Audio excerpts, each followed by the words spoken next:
வணக்கம். நான் doctor Dayananda Srinivasan, cancer surgeon.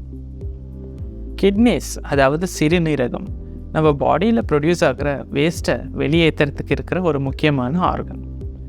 Blood நம்ம கிட்னிக்கு போகிறப்போ அதை ஃபில்டர் பண்ணி யூரினாக ப்ரொடியூஸ் பண்ணுது. இது தவிர இந்த கிட்னிஸ் நம்மளோட பிளட் ப்ரெஷர் மற்றும் உப்பு நீர் சத்து இதை மெயின்டைன் பண்ணதில் ரொம்ப ஹெல்ப் பண்ணும். இந்த கிட்னிஸில் வரக்கூடிய கேன்சரை பற்றி இந்த வீடியோஸில் நம்ம விரிவாக பார்க்கலாம்.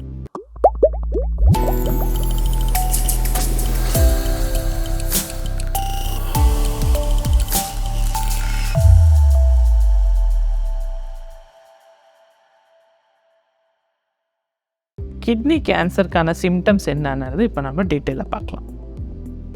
நார்மலாக இந்த கிட்னி கேன்சர் அர்லி ஸ்டேஜஸில் எந்த வகையான சிம்டம்ஸும் தரதில்லை.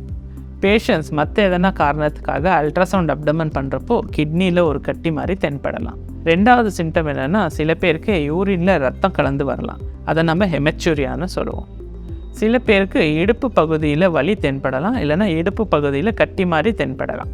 சில பேருக்கு கிட்னி கேன்சர்ஸ் லங்குக்கு பரவி இருந்தால் அவங்களுக்கு ட்ரை காஃபாக தெரியலாம், இல்லைன்னா சளியில் ரத்தம் கலந்து வரலாம். கிட்னி கேன்சர் போன்ஸுக்கு ஸ்ப்ரெட் ஆகிருந்தால் எலும்பில் வலி தென்படலாம், இல்லைனா அந்த இடத்துல ஃப்ராக்சர் ஆகிறது மூலமாக அதை டயக்னோஸ் ஆகலாம். சில டைம் என்னாகும், கிட்னி கேன்சர்ஸில் நிறைய நான் ஸ்பெசிஃபிக் சிம்டம்ஸ் இருக்கலாம். அதாவது காய்ச்சல் வரலாம், அன்எக்ஸ்பிளைன்டாக வெயிட் லாஸ் இருக்கலாம், பிபி கண்ட்ரோல் இல்லாமல் ஆகலாம்.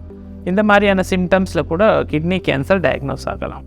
யாருக்கு இந்த கிட்னி கேன்சர் வர்றதுக்கான ரிஸ்க் அதிகம்னு இப்போ பார்க்கலாம். பிபி கண்ட்ரோல் இல்லாமல் இருக்கிறவங்க, ஸ்மோக்கிங் பண்ணுறவங்க, உடல் பருமன் அதிகமாக இருக்கிறவங்க, இவங்களுக்கெல்லாம் இந்த கிட்னி கேன்சருக்கான ரிஸ்க் அதிகம்னு சொல்கிறோம். குரோனிக் கிட்னி டிசீஸ்ன்னு சொல்லக்கூடிய பேஷண்ட்ஸ், அவங்க ரெகுலராக டயாலிசிஸில் இருப்பாங்க, அந்த மாதிரியான பேஷண்ட்ஸ், இவங்களுக்கு எல்லாமே இந்த கிட்னி கேன்சர்ஸ் வர்றதுக்கான ரிஸ்க் அதிகம்னு சொல்கிறாங்க.